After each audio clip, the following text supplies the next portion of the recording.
Margarida Roque Pereira Podcast. Do nascer ao morrer, um caminho de aprofundamento do ser pelos mistérios da vida, morte e renascimento. Para que expandas a consciência sobre o parto, o luto, a parentalidade e, sobretudo, a tua própria essência, e vivas uma verdadeira cura e libertação pessoal.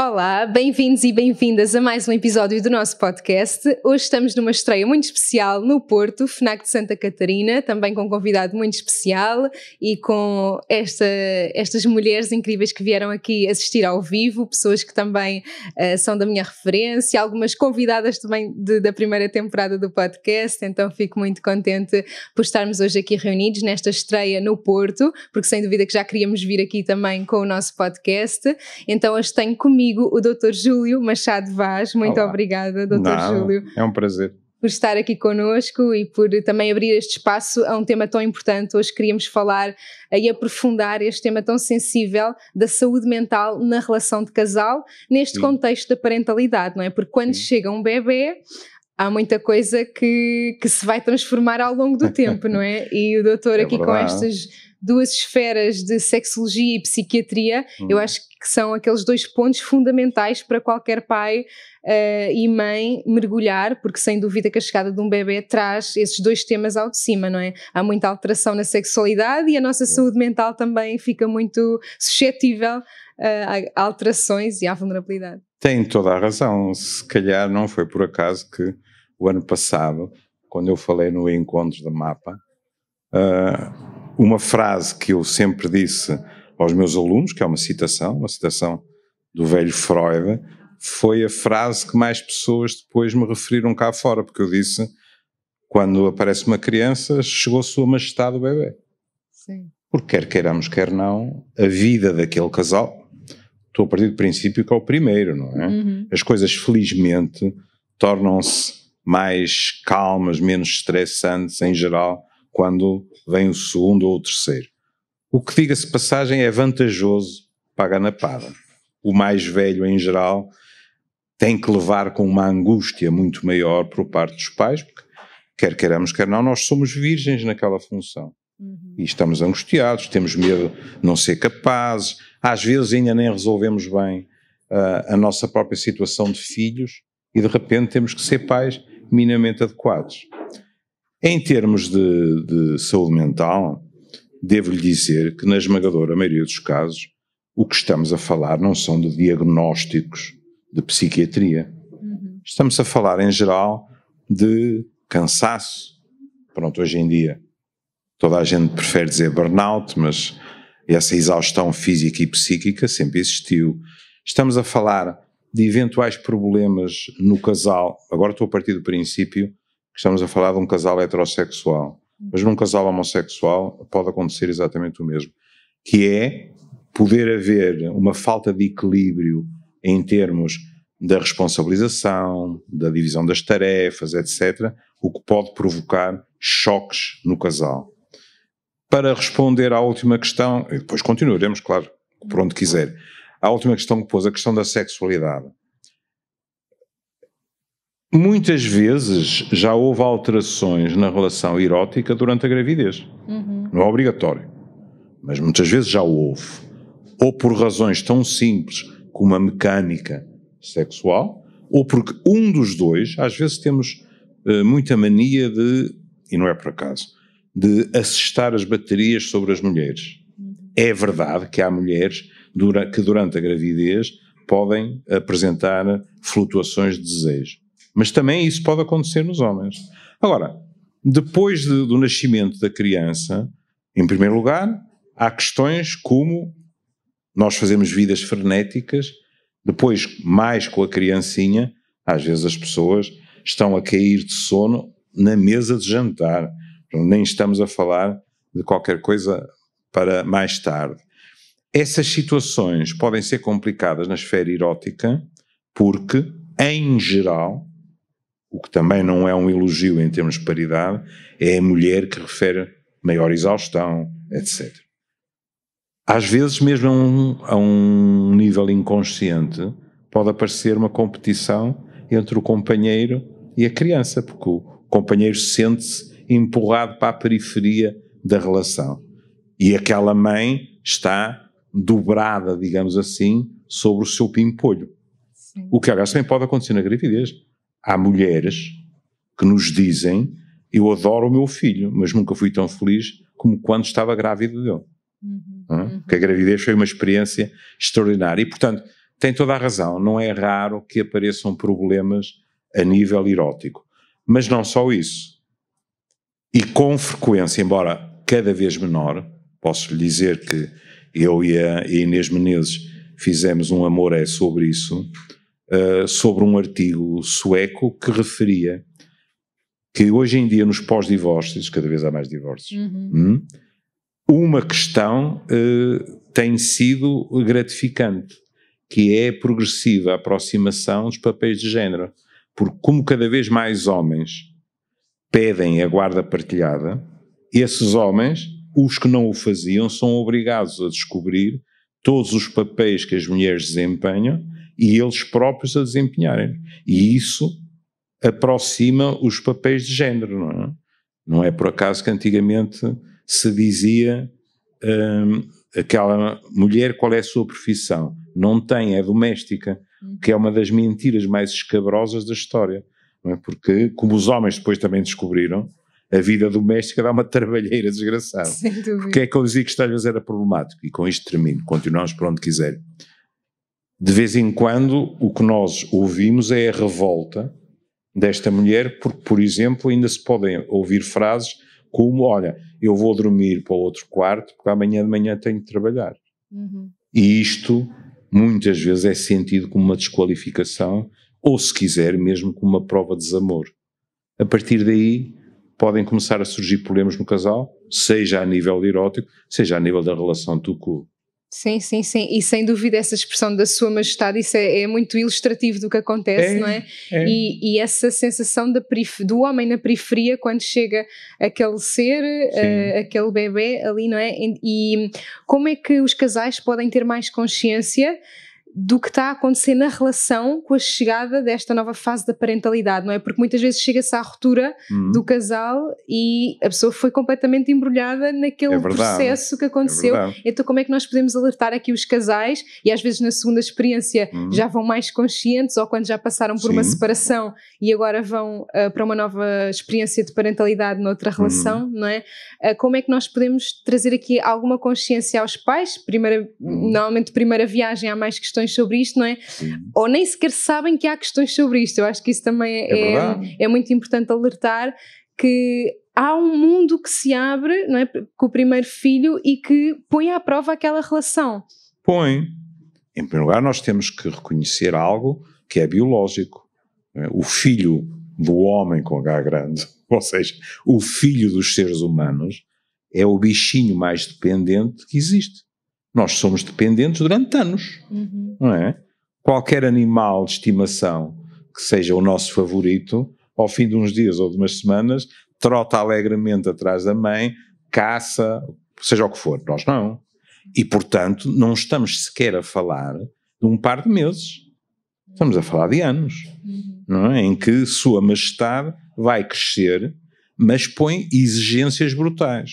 Respondendo à sua pergunta, eu lamento muito desiludir-la a si e a quem nos ouça, porque as 3 primeiras coisas, digamos assim, que um casal tem que aprender são comunicar, comunicar, comunicar. Isto parece muito simples. Na prática muitas vezes não é. Ou porque alguém, por exemplo, um dos dois pode nem sequer se aperceber que as coisas não estão a correr muito bem.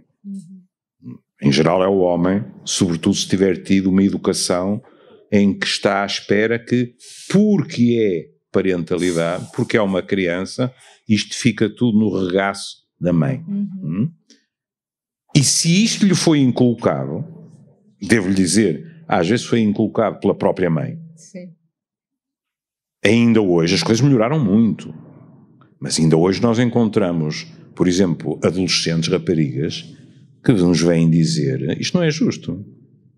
Eu tenho um irmão, eu ajudo a limpar a casa, eu aprendi a cozinhar, eu fiz estas coisas todas. Quando eu digo, e o José ou o Manuel, teu irmão precisa de estudar. Sim. É por isso que nós às vezes dizíamos que o machismo é um bocado como a hemofilia. Ataca aos homens, mas pode ser transmitido pelas mulheres. A hemofilia é sempre pelas mulheres, não é? Sim. E portanto, a mãezinha às vezes protege aquele seu, de vez em quando, aquele seu homem da sua vida, sobretudo em casos que o casal não joga muito bem, e aquele rapazinho pode se tornar o homem da vida dela. Pronto. E isso faz com... Ouça, para não pensar que eu me estou a pôr fora disto, ou que vou anunciar que sou um homem muito moderno, quando eu me casei, eu limitava-me a, em termos de parentalidade, a minha função, lá está, depois de chegar a casa, mas minha ex-mulher também trabalhava, portanto também chegava à casa, a minha função era contar histórias para eles adormecerem. O que era uma delícia, às vezes adormecia eu antes deles, eu deitava-me no chão entre as duas camas e era magnífico, mas tudo o resto eu nem me passava para... Claro, de vez em quando sabem só aquelas frases, queres que te ajude a pôr a mesa? Queres que te ajude a levantar ajudar, a mesa? não é? O ajudar é um verbo extraordinário. Nós homens, em geral, quando dizemos eu ajudo a minha mulher, se você reparar, há muitas vezes um sorrisozinho de... E aliás, essas coisas muitas vezes estão marcadas, menos nas gerações mais novas, estão tão marcadas que as próprias mulheres dizem: o meu homem ajuda muito. Não é ajudar, é participar, a casa é dos dois, os filhos são dos dois, o pó que se acumula é dos dois, etc. E porquê é que eu digo isso foi mudando? Porque eu próprio vi. Meu filho mais velho, por exemplo, que, coitado, agora está numa transição de idade complicada, porque fez 50 anos. Pronto. Imagine, 50 anos, um jovem, mas eles ficam um bocado angustiados. E meu filho mais velho sempre fez tudo o que a minha nora fazia. E porquê? Porque a minha nora lhe disse desde o início, as coisas têm que ser divididas. E foram. E isto é importante, porque às vezes as pessoas e a própria sociedade refugiam-se em visões essencialistas dos sexos, que é: quem é que cuida bem das crianças? Quem é que cuida bem da família toda, muitas vezes da sua, da do marido, etc. As mulheres. Porquê? Porque naturalmente as mulheres são assim. Não há adjetivo tão perigoso para as mulheres como natural, naturalmente, etc. Porque, o que é que isso traduz? Elas trabalham mais a este nível, porquê? Porque isso faz parte da sua natureza. Não é verdade. Elas foram aculturadas para isso. Não é biologia. Não é biologia. É cultural, não é? Eu não estou a dizer que homens e mulheres são iguais biologicamente. Por exemplo, nós sabemos que as mulheres, desde crianças, são melhores, por exemplo, a perceber o estado emocional de alguém pela expressão facial que os rapazinhos. Está bem? E depois? Isso significa, se isso fosse verdade e levado ao extremo, então todos os psicólogos e psiquiatras eram mulheres. Os homens não podiam. Essas coisas também se treinam, não é? Ora bem, quando isso não acontece, eu estava-lhe a dizer, nas gerações mais novas, isso muitas vezes já nem sequer é problema. Eu no consultório ouço com frequência raparigas que me dizem com um sorriso: ui, lá em casa cozinha o meu homem porque ele é bem melhor do que eu na cozinha.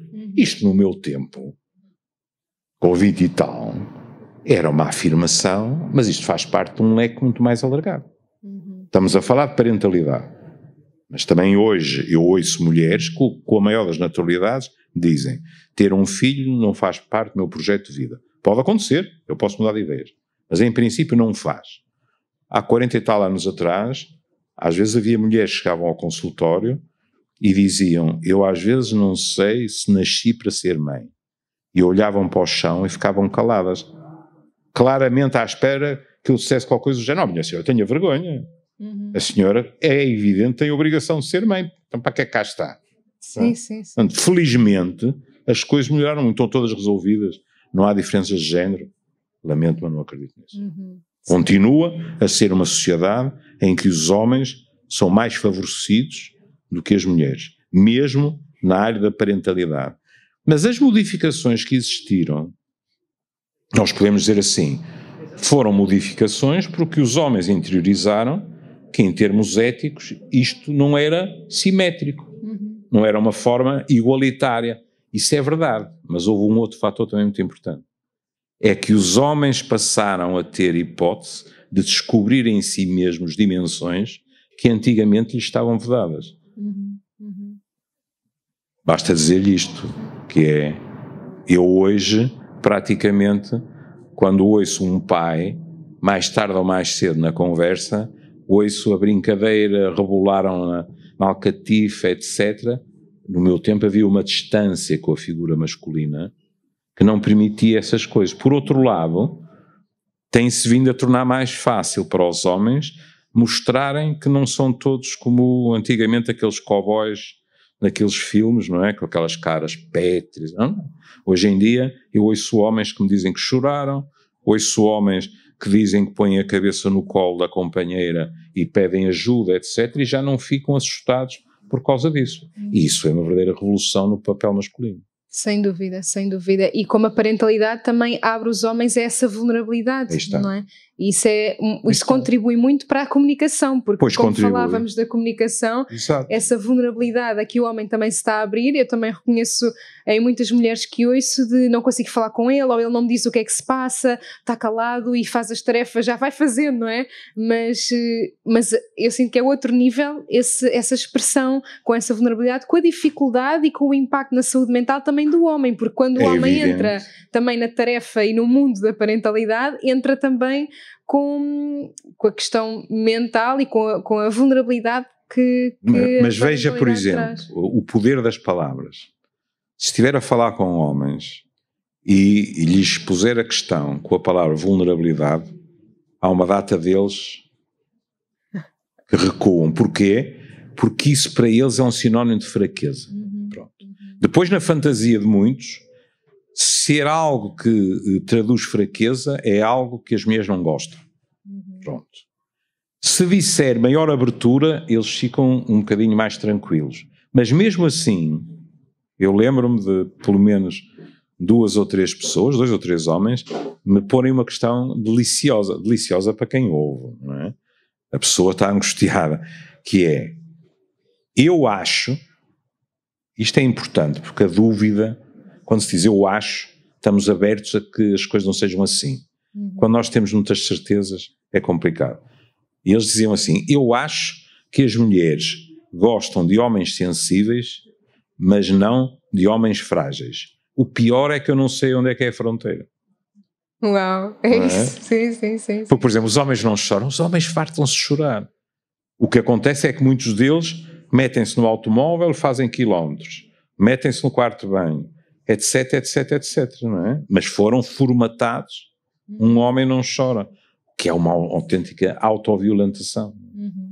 Sem dúvida. E o que passamos também à próxima geração, quando a própria figura do pai transforma tudo aquilo que está a sentir ou em vícios ou em própria repressão. É verdade. Que está a sentir. É verdade. Agora falou a repressão.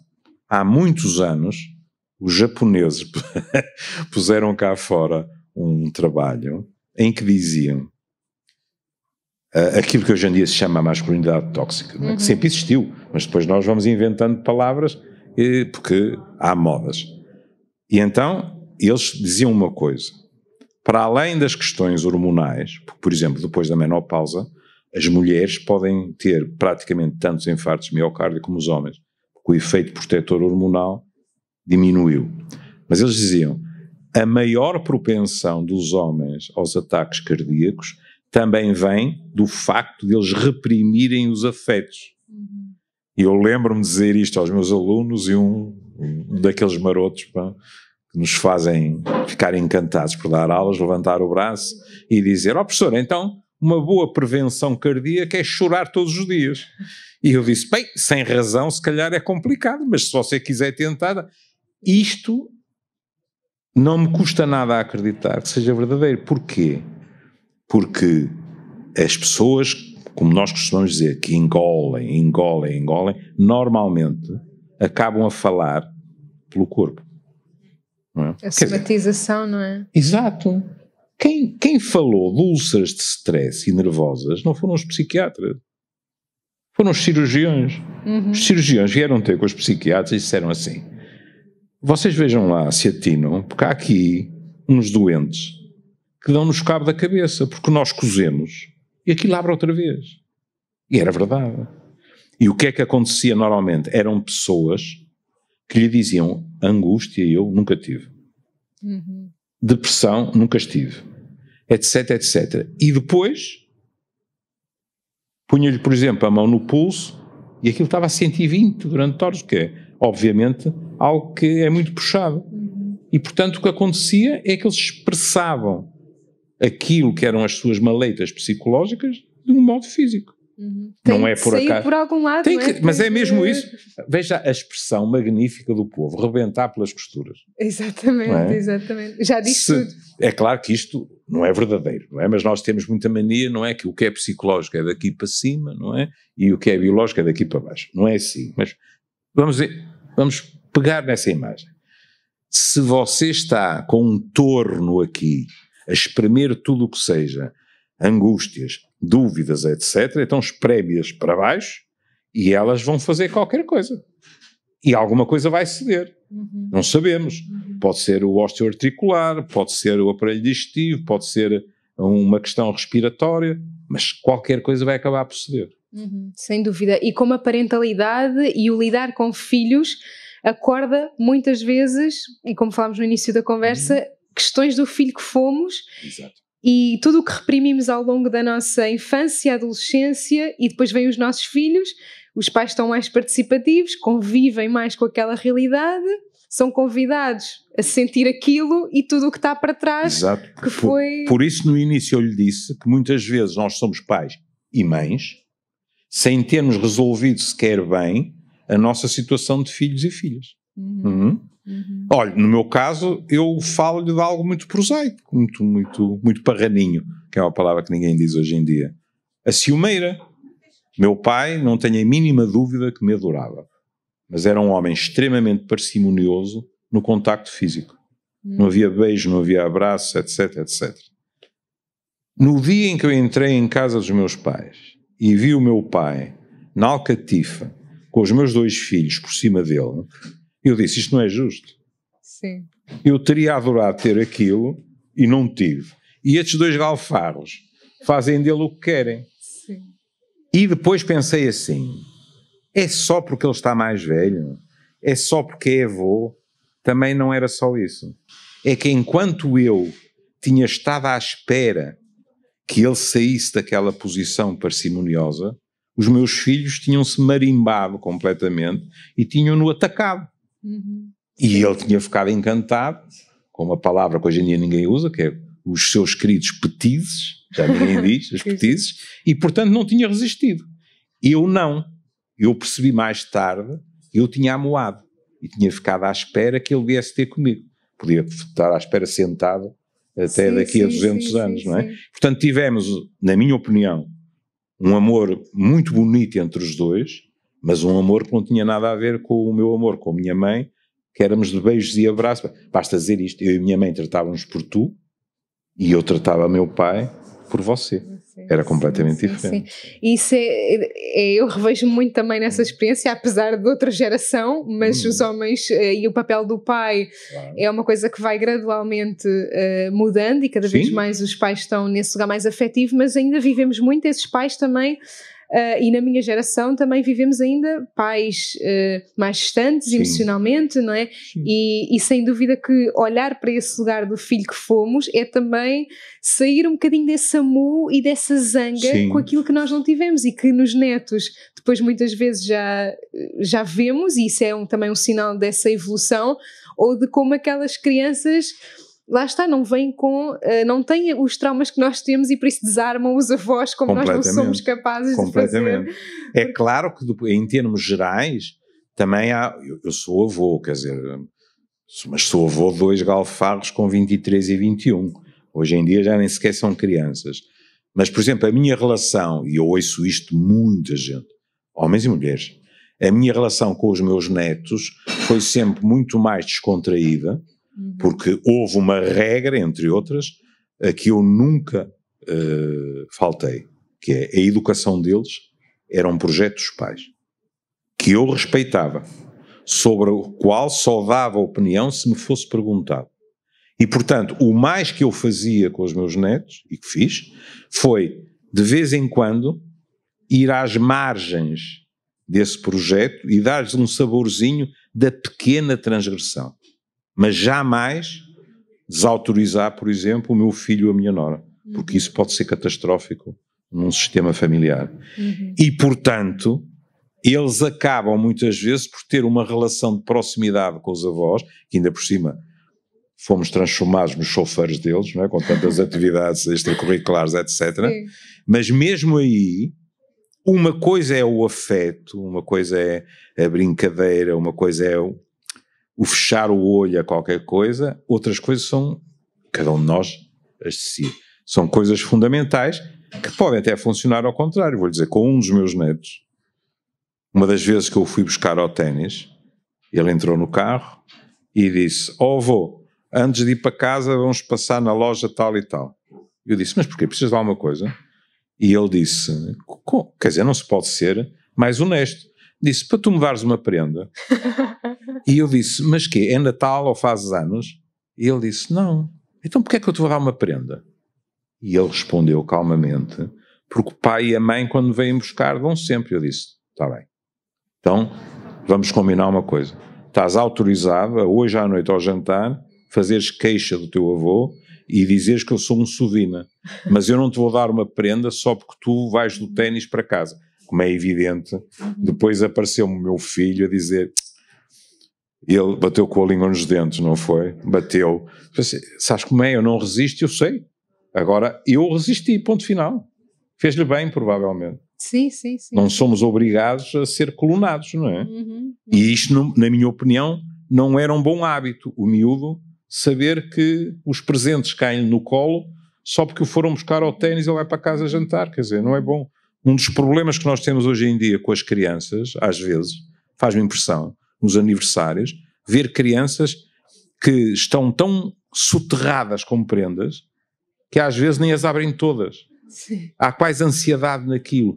E isto leva a uma avidez e a uma insatisfação que se pode pagar caro mais tarde. Aliás, quando são várias, eu noto pela minha filha mais velha, é a próxima, abriu uma e nem está a ligar mais àquilo e quer abrir a próxima e olha e quer abrir a próxima, ou seja, nós entramos muito nesta, e isso é mesmo um padrão ansioso, a pessoa está sempre à procura de alguma coisa que nunca encontra e nunca vai encontrar porque nunca chega àquele momento. Há muitos anos, agora vamos falar de quando os pimpolhos crescem.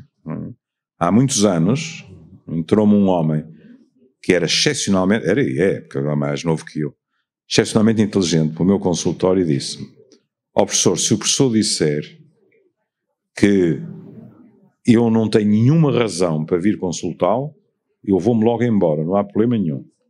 Mas aconteceu-me uma coisa que eu achei esquisito. Disse: então o que é que foi? É assim, eu noto em mim um determinado padrão. Estamos a falar de um homem com uma vida económica mais que desafogada. E então ele dizia-me: sabe, eu às vezes dou comigo tristote e compro um carro e ando entusiasmadíssimo com o carro 3 ou 4 meses. Depois fico tristote e troco de carro. Bom, eu outro dia comecei a pensar e achei, isto não pode ser normal. Era a tal insatisfação. E a nostalgia de obter o bem-estar através dos objetos. Exatamente. E aí, como temos uma pista também para avaliar a nossa saúde mental e o nosso estado interior, não é? Exato. Não é? Este homem descobriu, não é, que não era a comprar automóveis que ele se ia sentir melhor, que havia outras questões na vida dele, que ele não estava inconscientemente muito ansioso por enfrentar, mas que teve que ser. Porque são distrações que nós vamos pôr na nossa vida, né? O oferecer, e aprenda sempre à criança na viagem. Por exemplo, a minha filha mais velha também tem muito isso de um doce quando sai da escola, um doce quando sai na escola. E o não é uma catástrofe que se instala. E eu sinto que a nossa saúde mental, ou seja, os pais nutrirem a sua saúde mental para saber também colocar esse limite, também vai desenvolver essa sanidade nos filhos, porque eu sinto que isto é uma bola de neve, a pessoa não está integrada em si para saber pôr esses limites, é sempre o mais fácil, não, o mais fácil Claro. toma, não me chateis, o mais fácil é isso, eu já estou tão cheia das minhas coisas, não me venhas com as tuas e damos tudo, não é? Mas isso também é uma projeção da nossa insanidade, muitas vezes, a contribuir para a insanidade das crianças. E depois há situações em que isso se pode notar ainda mais. Suponhamos que os pais estão divorciados. Sim. Mas que as crianças estão a maior parte do tempo com um deles. Pese embora todos os avanços que temos tido, continua a ser mais frequente ser com a mãe. Como é evidente, a mãe muitas vezes é amada fita. Horas de dormir, trabalhos de casa, etc, etc, etc. Suponhamos que o pai é um daqueles charmeurs que está com eles ao fim de semana e quer ser o tipo fixe. É o McDonald's, são brinquedos, é o futebol, é isto, é aquilo, é aquilo outro. Isto, em termos educativos, é mau. Por exemplo, quando disse o não, é dos dois lados. Não há nenhum crescimento em que uma criança, por volta dos 2, 3 anos, não descubra o não. Até com orgulho. Nós dizemos qualquer coisa e ela diz não. Isto é importante. Para a sua identidade. Ela diz, coitada, muitas vezes depois que remédio, não é? Mas pelo menos disse não. Às vezes, não é só com os nossos filhos, diga-se de passagem, mas às vezes nós adultos temos uma enorme dificuldade em dizer não, porque temos um medo pânico de não ser gostados. E então cedemos, ou como disse, porque estamos cansados, ou por uma questão de, se eu lhe nego, ele ou ela vai deixar de gostar de mim.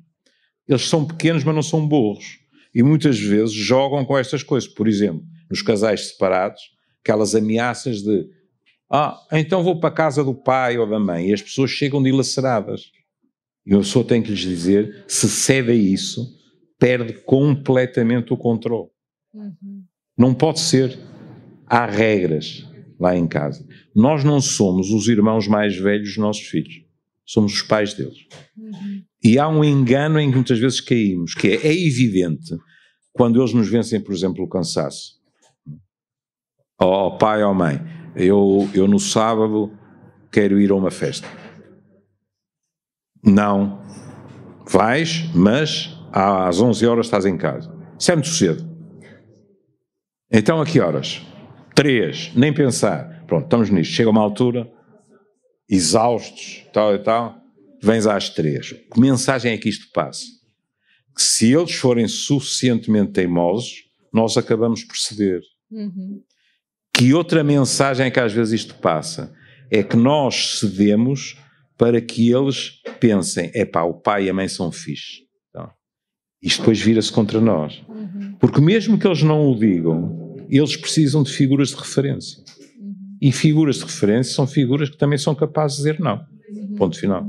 Sem dúvida, sem dúvida. E também a estabilidade emocional que uma criança e um adolescente têm quando sabe que é comandado, quando sabe que tem um adulto ao comando. Exato. E que não está sempre a falar pela voz do cansaço, ou que não está sempre a ceder porque, no fundo, porque não consegue outra coisa. Eu sinto que os pais cedem porque não conseguem outra coisa. Eu até preferi, até sei que a questão dos ecrãs, até sei que o melhor não é estar tanto tempo aos ecrãs ou à alimentação. Mas, é um magnífico exemplo. E agora vamos ser justos. Peço desculpa ter empregado o plural, porque você pode ser minha filha. Mas nós adultos, muitas vezes, falamos deles e devíamos estar a falar de nós também. Quantas vezes entramos num restaurante e vemos os 2 pais e 2 filhos e toda a gente está a olhar para os ecrãs, não são só os filhos, os pais também. Quantas vezes vemos os pais sem os filhos, frente a frente, e eles não falam, estão a olhar para ecrãs. E depois nós admiramos-nos que surjam, agora sim, saúde mental. Nós deparamos hoje em dia com jovens, e não jovens, mas estamos a falar de jovens, com jovens para quem a realidade virtual, no concreto, é mais real do que a realidade. O que lhes dá uma sensação de omnipotência, porque ali controlam tudo, mas depois a vida real não é assim. Lá está, na vida real tem que levar com nãos. têm que ter problemas, seja na escola, seja com os amigos, etc, etc. Não? Acho que há muito tempo, acho que foi o meu velho amigo Zé Gameiro, que escreveu que entrou numa escola e de repente qualquer coisa era estranho. E ele não percebeu o quê. Depois percebeu. Estava no recreio e não havia barulheira nenhuma. Estava tudo agarrado ao telemóvel. Não é por acaso que este último movimento de regular os telemóveis nas escolas primeiro apareceu em uma ou duas escolas e de repente parecia uma procissão. Toda a gente a meter-se naquilo. Porque na realidade aquilo é um obstáculo à socialização das crianças. Ora, uma das funções da escola também é essa. Sem dúvida, sem dúvida. E prevenção da saúde mental também pela relação, porque assim também nós avaliamos a nossa saúde mental nas relações, e a sexualidade também mostra muito isso, não é? A sexualidade traz logo muitos temas da nossa identidade, da nossa profundidade, que às vezes só são manifestados na relação de casal, pela intimidade, não é? Eu sinto que a intimidade nos guia muito. E veja a questão da intimidade. Nem lhe vou falar já, podemos falar depois se quiser, de intimidade sexual. Por exemplo, a minha geração confundiu tudo, confundiu intimidade com estarmos nus. A intimidade é muito mais do que isso e mais complexo. Quantas vezes eu ouço adolescentes que me dizem assim: eu ando a trocar mensagens há não sei quanto tempo com um rapaz ou uma rapariga. Aí sim, então, achou o máximo. E então, quando é que vão tomar café, vão ao cinema e tal? Tenho medo. Mas medo porquê? Porque depois estamos ali mesmo. Alguns acabam por confessar que disseram uma data de mentiras pela tecnologia, não é? Passaram de 1,70 m para 1,85 m e olhos azuis, e é complicado. Mas nem é isso mais vulgar, é aquela noção de que ali, com o delete, com as outras teclas, etc., estamos no controle. Sentados num café com o outro à frente, nós não sabemos o que é que o outro vai dizer, se o outro vai gostar, se vamos repetir um convite, seja qual for, e isso é muito complicado. Lidar com a nossa exposição, não é? E eu acho que esse lugar de nos expormos também vem desse lugar de fortalecidos na nossa identidade, não é? E é difícil encontrarmos a nossa identidade num mundo tão em que nos distraímos com tudo, em que somos mais o que o outro espera de nós do que... Quando fala de identidade está a tocar um ponto muito importante. Porque se nós não conseguimos construir, vamos ver, nenhum de nós é super-homem ou super-mulher. Por alguma razão falávamos de vulnerabilidades há bocado. Mas se nós não conseguimos construir uma identidade estável, relativamente estável e resistente ao olhar externo, ficamos completamente dependentes desse olhar. Eu vejo, mais uma vez, não só jovens, vejo pessoas que estão completamente dependentes do número de likes que têm no Instagram, no Facebook ou qualquer coisa. E é uma tragédia. Por outro lado, vejo pessoas que, com uma certa candura, olham para tudo o que lhes é apresentado, comparam-se e ficam tristíssimos, quando não percebem que aquelas imagens foram editadas e que, portanto, não são verdadeiramente reais. Se a identidade não consegue suportar o choque, digamos assim, com a crítica que vem de fora, por exemplo, então, qual é a única solução? Ficamos quase como uma folha de outono à sombra do vento. Tudo o que os outros dizem nós tentamos seguir e, portanto, deixamos de ser nós. Somos aquilo que achamos que os outros querem que nós sejamos.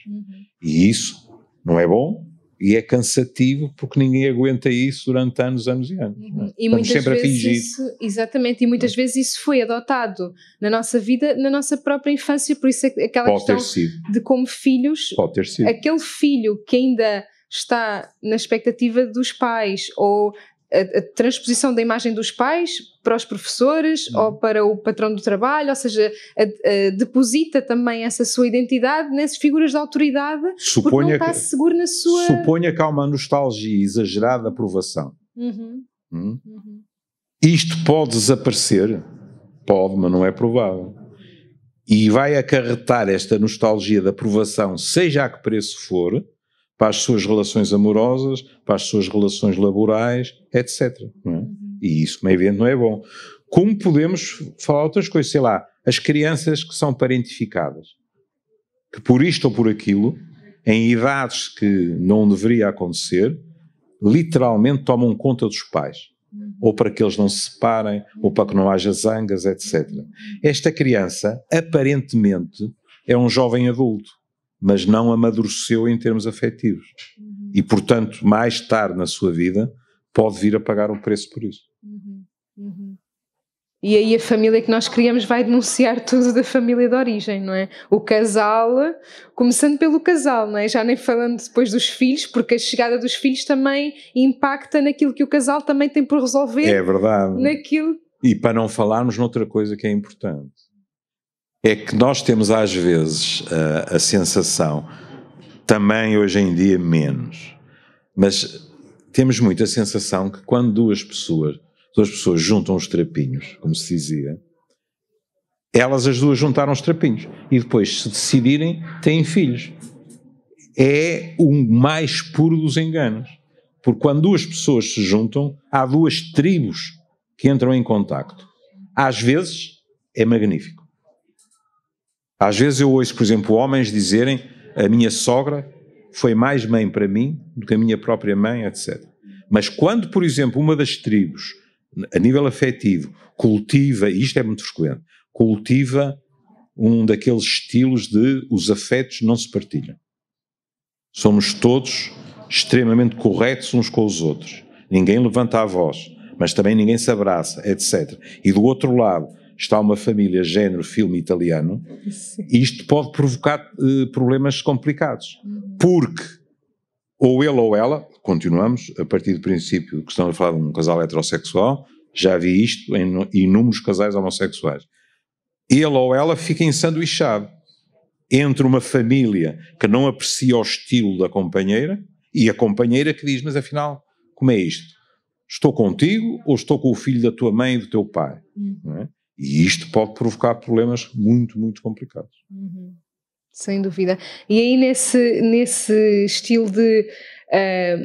normalmente esse lado mais afetivo também traz o outro lado de explosão emocional mais facilitado, digamos assim, ou como é que nós conseguimos aqui um equilíbrio entre trazer essa afetividade que nós queremos para a nossa parentalidade, que os filhos tenham essa experiência de toque físico com os pais, não é? Porque isso também é segurança para construírem a sua própria identidade, mas que é isso que eu sinto que é muito isso, nós abrimos-nos a essa afetividade que a parentalidade nos convida, mas essa abertura também é por onde escoa todas as nossas explosões internas. E é bom que não seja no registro da explosão. Veja o que os meus colegas pedopsiquiatras começaram imediatamente a sublinhar a quando dos confinamentos. Porquê? Porque as crianças privadas do contacto físico, dos recreios, do contacto social, etc., ficam em situações de desvantagem. Não foi preciso a pandemia para aprendermos isso. Crianças, por exemplo, que por azar foram educadas em instituições, olha, sei lá, para órfãos, extremamente severas, etc., comparadas com crianças, nem estou a falar da família, mas que cresceram em instituições em que o afeto estava lá, o pessoal tinha o cuidado no contacto, etc. 4, 5, 6 anos depois vamos descobrir diferenças em termos de capacidade de aprendizagem. O toque é indispensável para um bom crescimento. E lá está a parte real da vida, não é? Que é aquilo que depois na adolescência também se perde, como dizíamos, com essa realidade virtual onde começamos a viver mais, mas é esse toque que nos constrói. É assim, nós podemos ter relações virtuais. Eu lembro-me de ver um anúncio que eu, quando o anúncio acabou, pensei assim: em termos científicos isto é verdade, mas eu estou de queixo no chão, porque um senhor fazia um anúncio de uma aplicação qualquer, ou lá o que é, que permitia relacionamentos sexuais virtuais. E às tantas dizia, e como compreendem, com uma enorme vantagem. Não há nenhum risco de transmissão de infecções sexuais. E eu disse, inatacável. Isso é verdade. E o resto? Sim, sim, sim. E eu também sinto isso nas relações de parentalidade, não é? Que é, eu protejo-me e as minhas feridas da minha infância não são abertas neste toque que eu faço com o filho, não é? E por isso não o faço, e nós sentimos muito isso com os nossos pais, na nossa geração também. Ou seja, é como se nós nos protegemos, mas também estamos em risco. Pois, mas a questão é, estamos nós conscientes daquilo que aconteceu ou não? Porque se não estamos, na realidade, nós estamos a funcionar de uma maneira que não é a mais adequada, mas nem nos passa pela cabeça que haja outra. Exatamente. Não é? Quando estamos conscientes, às vezes as pessoas dizem, bom, mas se calhar há questões, mas ninguém está a pedir que se vá ter com uma criança de 5 ou 6 anos e se faça uma conferência sobre o que é que não correu tão bem assim na nossa infância. Claro. Às vezes, há um velho autor que eu gostava muito, americano, que falava de experiência emocionalmente corretiva. Quando nós estávamos conscientes de coisas que não tinham corrido muito bem connosco e que tinham faltado, a primeira coisa a fazer era que isso não acontecesse com os nossos filhos. E às vezes nem passava pela palavra. Sim, sim, sim, sim, sim. É tão simples como, sei lá, um dos nossos pimpolhos chega à casa, teve uma boa nota, muito mais importante, por exemplo, dar-lhe uma prenda, eu não estou de acordo. Eu fui educado, minha mãe dizia-me assim, o teu pai trabalha, eu trabalho, tu trabalhas, o teu trabalho é estudar. E, portanto, eu entrar com uma boa nota em casa, prenda porquê? Nem pensar. É uma obrigação. Ponto final. Agora, um afago na cabeça, não é? Um pegar no queixo e dizer fiquei orgulhosa de ti ou qualquer coisa, isso enche-nos o coração. E às vezes nem é só com os filhos, vamos ser justos. Dentro do próprio casal, as pessoas às vezes vêm ter connosco e dizem assim, ou dizem que já não existe, ou então dizem, o beijo que a minha mulher ou o meu homem me dá quando sai de casa de manhã ou quando chega é de raspão. Já não sentem aquilo como um beijo. E as crianças, por exemplo, notam. Sim, sim, sim. Eu lembro-me de uma criança cujos pais se separaram da maneira mais adulta que se pode imaginar. Nunca houve uma discussão à frente das crianças, etc, etc.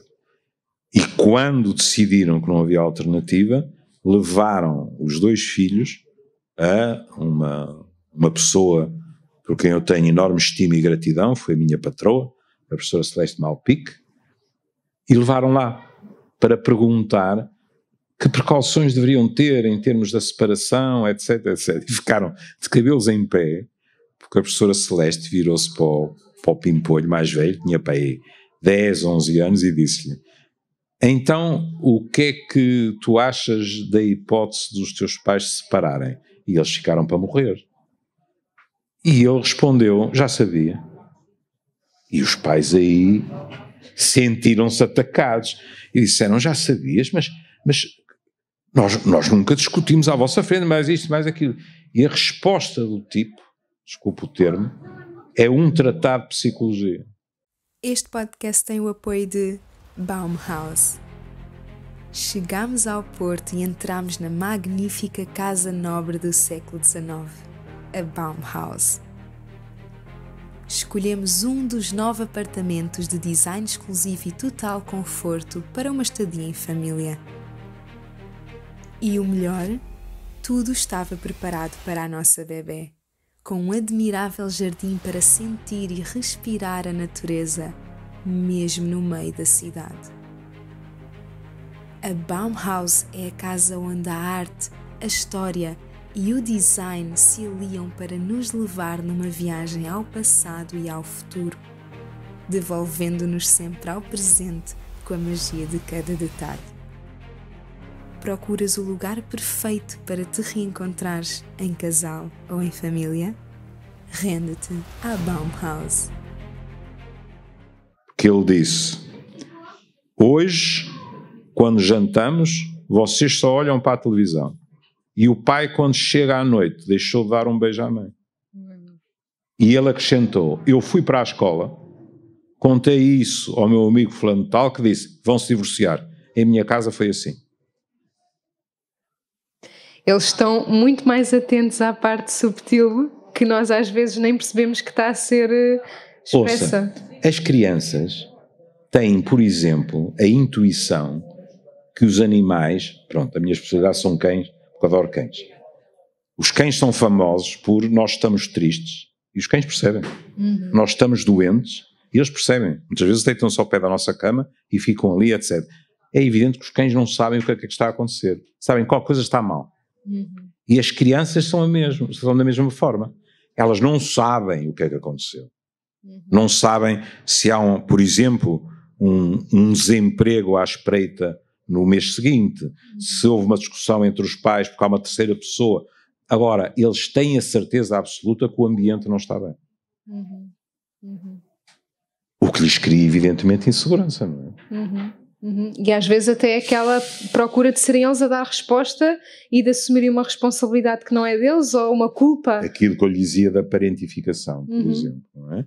Outras vezes, eu durante muitos anos trabalhei na área da toxicodependência e era muito curioso verificar, isto não é uma coisa deliberada, mas era curioso verificar que às vezes, quando um filho toxicodependente finalmente deixava as drogas, acontecia uma separação entre os pais, porque os pais estavam unidos pela preocupação por aquele filho, mas a relação entre eles estava esgotada. Não é? E curiosamente havia casos em que quando isso era expresso, havia uma recaída do filho, e eles desistiam de se separar porque tinham outra vez de cuidar do filho, não é? Incrível. Portanto, em termos inconscientes, depois cada um acaba por funcionar da maneira que melhor serve os seus objetivos. É quase como se aquela somatização que nós falávamos fosse também para os nossos filhos, não é? Não é só no meu corpo, mas também naquilo que está no meu campo, que é o meu filho, e como ele também expressa, como é um sintoma de muitas coisas. Não é só com os nossos filhos, em qualquer sistema isso pode funcionar, mas estamos a falar com os filhos. O nosso mal-estar pode ser posto a descoberto através dos nosos filhos, é verdade? Sim. E olhar para o comportamento deles, não é? Às vezes não conseguimos perceber aquele paciente que falava que vou comprar tantos carros, alguma coisa aqui, mas às vezes nem é o nosso próprio comportamento, é o comportamento dos nossos filhos. E por nós exemplo, queremos muito resolver os outros e às tantas ficamos nós para resolver. Bom, é assim, não quero azarar ninguém, mas quando o problema está em nós e nós, de boa fé, estamos no fundo a projetá-lo nos outros e sempre a tentar resolver nos outros, é um bocado como a tortura de Sísifo, não é? Estamos sempre a empurrar e a pedra torna a cair, não é? Porque na origem não estamos a resolver a questão. Exatamente. Então é mesmo essa tomada de consciência para nós, para a nossa saúde mental, para a nossa... Como é que nós estamos na comunicação, nas relações, como é que nós estamos também nesse medo, como falava, tenho medo de passar para esse contacto, de passar para essa ponte comigo mesma. Partindo do princípio sempre que não há mães perfeitas, não há pais perfeitos, não há filhos perfeitos, não é? A célebre história de Freud, com a mãe que lhe foi perguntar, professor, como é que eu hei de educar o meu filho? É uma história deliciosa e verdadeira, porque às vezes são lendas. Como é que eu hei de educar o meu filho para que ele não acabe no divã de um psicanalista? E Freud, que tinha um senso de humor cáustico, tirou a eterna cigarrilha, que lhe valeu um cancro no palato, e disse, minha senhora, faça o que quiser, de qualquer maneira vai fazer asneiras. E houve muita gente que interpretou isto de um modo errado, que foi o velho cínico, disse, não, ele disse a verdade. Nós tentamos fazer o melhor. Não há ninguém que consiga não fazer as asneiras. Agora, já é mais complicado se não aprendemos com ela. Repeti-las, depois de percebermos que aquilo não foi adequado, isso já é qualquer coisa que põe em causa a nossa qualidade parental, se quiser. E este convite a olharmos para aquilo que é revelado através do nosso corpo ou do comportamento dos nossos filhos e quebramos os padrões que sentimos que são para mudar. A todos os níveis. Os meus colegas de medicina geral e familiar falar-lhe-ão disto muito melhor que eu. Porquê? Porque eles seguem as pessoas, e não só as pessoas, quando lhes dão condições para isso, o que não é o caso em Portugal, infelizmente, eles seguem também o núcleo familiar. E qualquer colega meu lhe dirá, por exemplo, que em setembro há uma data de pais e mães que lhe aparecem com um agravamento de patologia. Com frequência são dores reumáticas, mas pode ser as dores na úlcera, etc, etc. Sabe o que é muitas vezes? O filho que está emigrado veio de férias e voltou para a Alemanha ou França. E agora o corpo está a falar. Porquê? Porque aquela mulher, aquele homem dizem-nos assim: eu não tenho o direito de pedir que ele fique em Portugal. Ele está a ganhar a vida dele, aqui não tinha hipótese, etc. Mas tudo nela ou nele queria que ele ficasse. E, portanto, fala através do corpo. Sim. E já é uma transição muito grande ficarmos com aquilo que é nosso, no fundo, e deixarmos que os nossos filhos façam. Nem sempre é fácil. Nem sempre é fácil. Aí está a tocar num aspecto muito importante. É que nós podemos, dou de barato, que o mais das vezes, inconscientemente, mas nós podemos comprometer o futuro dos nossos filhos, porque através da nossa dependência deles, eles podem sentir que o caminho para a autonomia, e a autonomia não é deixar de gostar de nós, nem é desaparecer. Quantas vezes, que mais não seja, eles aparecem ao domingo para comer o arroz de ervilhas, que nunca mais encontraram outro igual. Mas a autonomia implica maior distância, que não é necessariamente distância quilométrica. É a distância de ele ter a segurança, ela ter a segurança que funciona fora da dependência parental. Se um dos pais ou ambos passam a mensagem implícita ou explícita de quando tu te afastas um bocadinho, eu fico mal, eu fico triste, eu choro, etc., isto pode ser catastrófico, porque aquele filho ou aquela filha vai ficar para não trair na cabeça. Mas ao fazer isto está a comprometer o seu próprio futuro. E com frequência isto paga-se em termos de saúde mental, porque há uma parte dele ou dela que fica, mas fica completamente revoltado. Sem dúvida. E é tão importante olharmos para aquilo que está implícito, não é? Muitas vezes há coisas tão explícitas e nós podemos trabalhá-las, mas aquilo que está implícito nas entrelinhas dessas sensações, quando um filho vai, um filho fica, quando há um divórcio, tudo aquilo que é acionado dentro de nós é para ser olhado e trabalhado connosco. E sei lá, suponha isto: há uma guarda partilhada, pronto, oficialmente, mas, por exemplo, nas férias, quando chega à altura de aquele rapaz ou aquela rapariga ir ter com o pai ou com a mãe, mas é mais vulgar ainda hoje ser a base maior com a mãe, não é? A mãe, 2 dias antes, começa a exibir uma tristeza. Eu não estou a dizer que isto é deliberado. Pode ser, mas aí já é psicopatia, não é? Pronto. Estou a dizer que isto acontece. A mãe começa a ficar triste. Não é raro que este rapazinho ou esta rapariguinha telefone ao pai ou à mãe, se for esse o caso, e diga: olha, afinal já não vou para o Algarve porque a mãe precisa de ajuda. Isto não é nada bom. Porque, mais uma vez, é parentificar, neste caso, o adolescente. Já para não falar que o outro pai está a ser prejudicado, não é? E, portanto, esta noção, veja, todos nós conhecemos, sobretudo homens, que têm 50 e tal anos e vivem com as mãezinhas. E nenhuma mulher, se forem heterossexuais, se forem homossexuais é a mesma coisa, nenhuma mulher que lhes passou à frente na vida serve. Porque a comparação é impossível de ganhar, porque é a mãe. E um dia a mãe morre, pela ordem natural das coisas na vida, e estes homens estão num apartamento, com as recordações, com 50 e tal anos, e, em geral, com uma total incapacidade de organizarem uma nova vida. Porquê? Por uma codependência, percebe? E aí, nesse olhar para o filho que fomos, fazer também o divórcio, as meninas nesta relação com os pais e os meninos com as mães, não é? Fazer este divórcio. Não é obrigatório que seja assim, mas não vamos negar que é o mais habitual. Sim.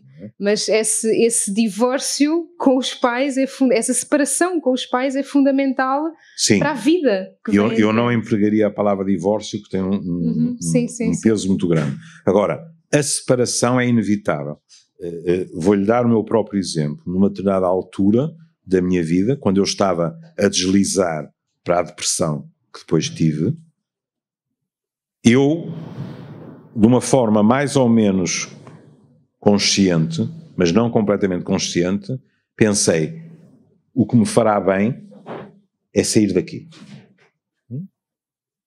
E fui para a Suíça estagiar 1 ano.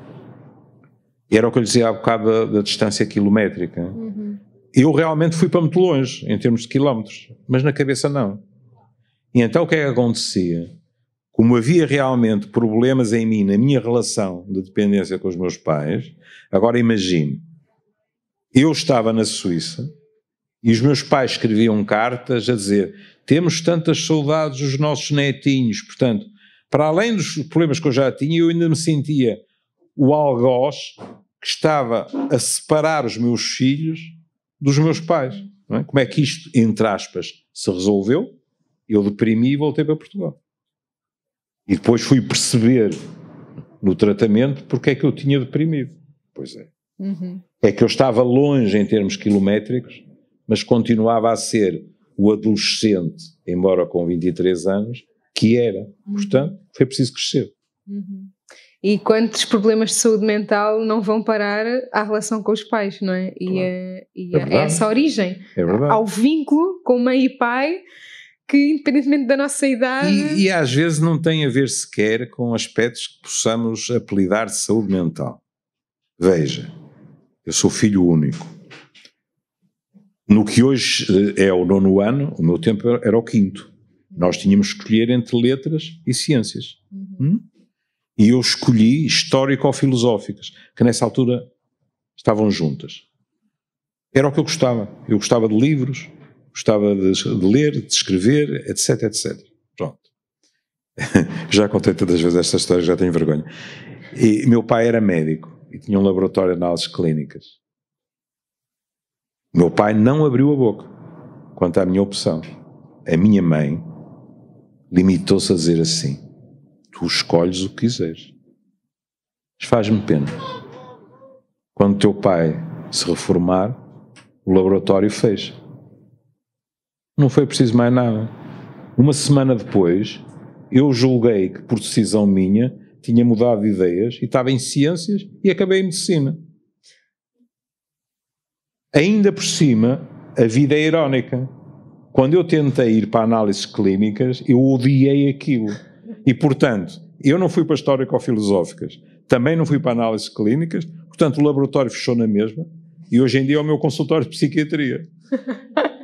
Só porque eu, no fundo, olhando pelo retrovisor, eu sei o que aconteceu. Eu pensei, a minha mãe está triste e está na minha mão que ela deixe de estar triste. Descobri que afinal apetecia medicina. E a prova que não me apetecia é que durante o curso de medicina, na primeira autópsia, eu desmaiei logo. Não é? E quando entrava nas enfermarias, só ia a rezar que ninguém tenha morrido, etc. Qual foi a minha salvação? Cheguei à psiquiatria e disse, falar com pessoas, eu isso se calhar gosto. Pronto. Mas está a ver, agora imagine, eu percebi isto mais tarde. Acha que alguma vez eu tinha a coragem, o desplante ou o mau gosto de ir dizer à minha mãe, sabes que eu fui para a medicina por tua causa? Creio. Ela nunca o sou, como é evidente. Mas eu sou. É incrível. É incrível. Eu posso partilhar também da mesma sensação, porque eu fiz o curso de Relações Internacionais, depois de ter saído de Artes, por causa do meu pai, porque era o curso dele, mas depois também saí. Pronto, está a ver. E realmente que na maior parte dos casos não é solução. Pois não. Nós fazemos isso pela relação. Exato. Mas depois também não é aquilo que vai nutrir a relação, porque não é a verdade. A cura também é contra a natura. É contra a natura. Eu sinto mesmo que a cura está na verdade daquela relação, e por mais que isso doa, a algum momento isso vai ter de ser trabalhado, e nós andamos aqui com atalhos, mas no final...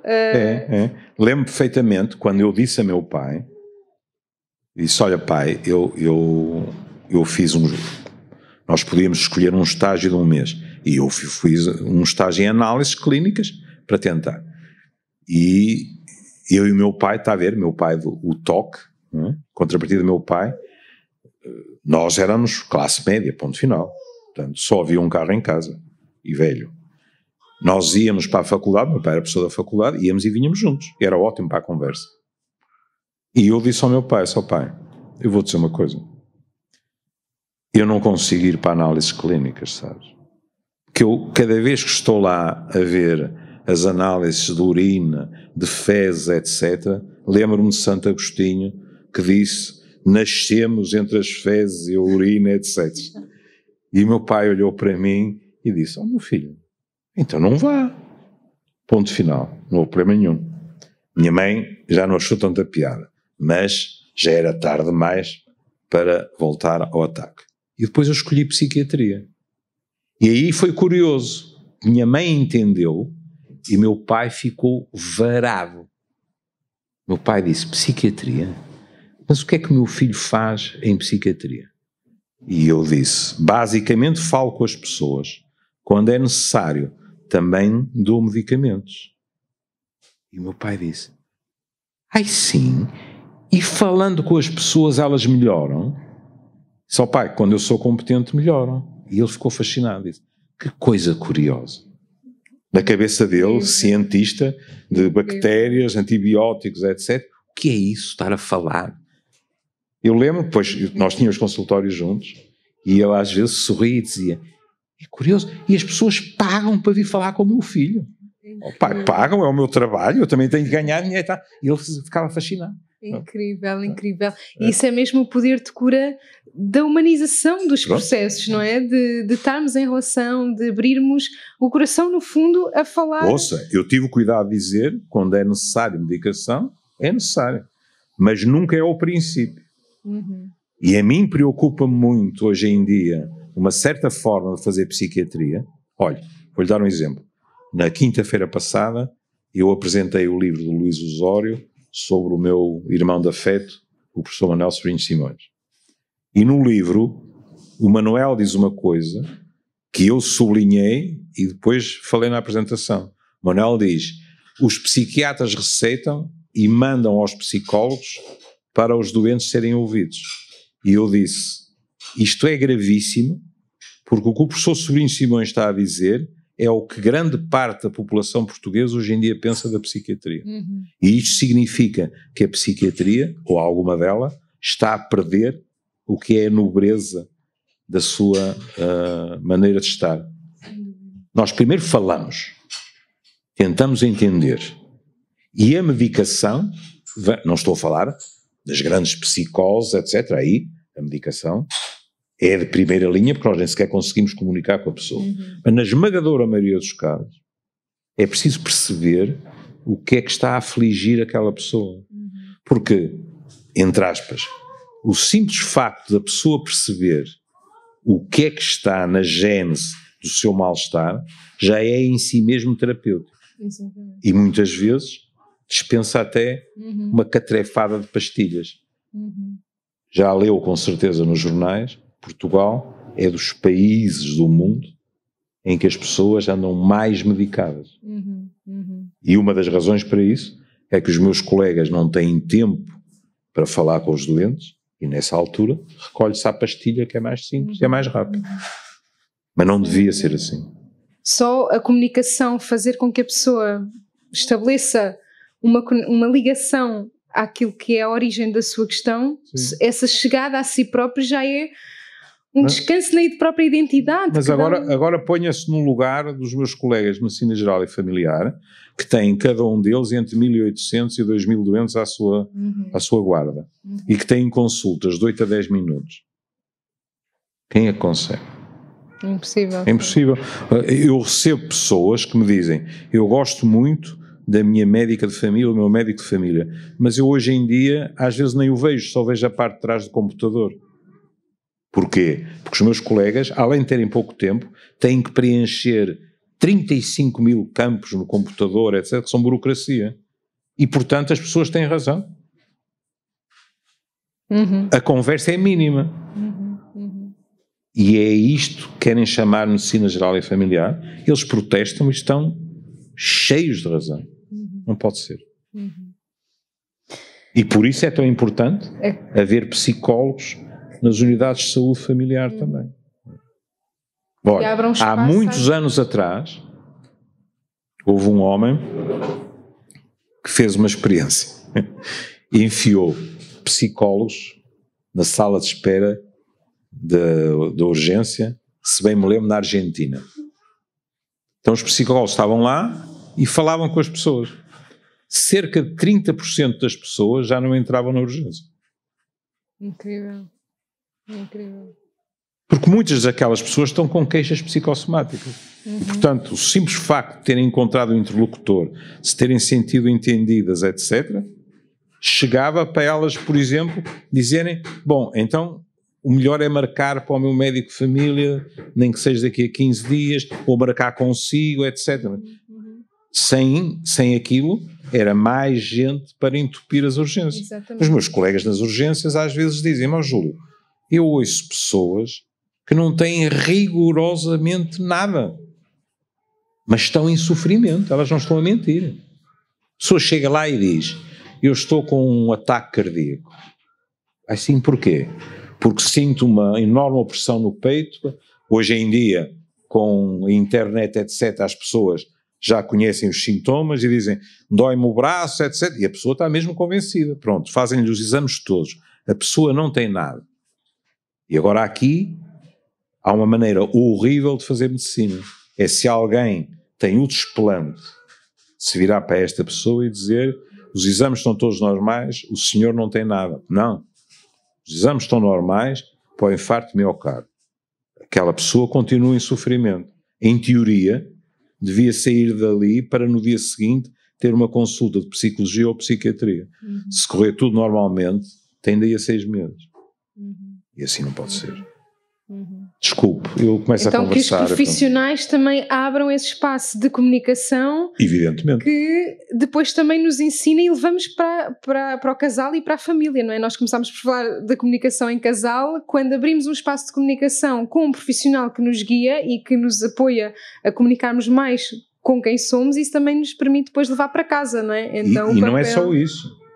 Aquilo que disse de como é que foram as coisas connosco no nosso crescimento, também entram em jogo na consulta.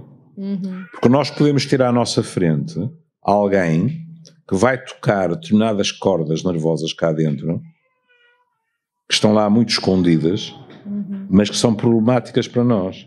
Se nós não tivermos consciência disso, podemos não ser adequados na nossa reação à pessoa.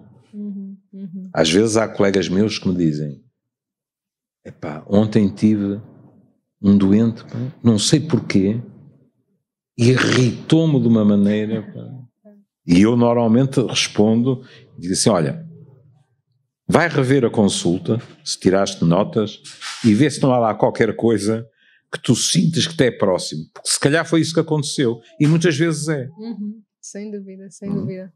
E como aí o trabalho também nos devolve aquilo que nós precisamos de, não só as relações nos devolvem, mas o trabalho também nos devolve aquilo que nós precisamos de evoluir em nós para potenciar todas as áreas da nossa vida.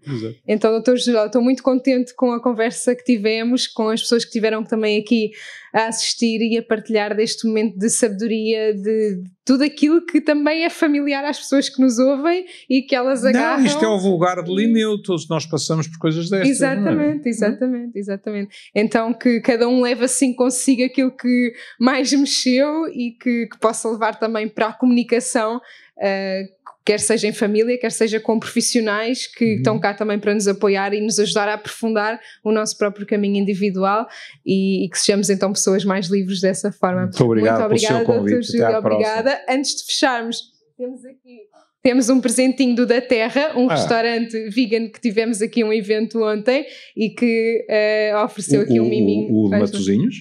Não, de Guimarães. Guimarães, da Terra, há um em Matosinhos, não há? Sim, está em vários pontos, pois mas obrigado. Da Terra em Guimarães ofereceu aqui uns miminhos. Ainda por cima, comida saudável, não Exato, é? tudo vegan, saudável. A seguir a um fim de semana em que só fiz as neiras, portanto convém muito obrigado. Sim, obrigada professor, muito obrigada por toda a partilha, toda a sabedoria, obrigada a quem esteve aqui connosco, vemos no próximo episódio e até breve.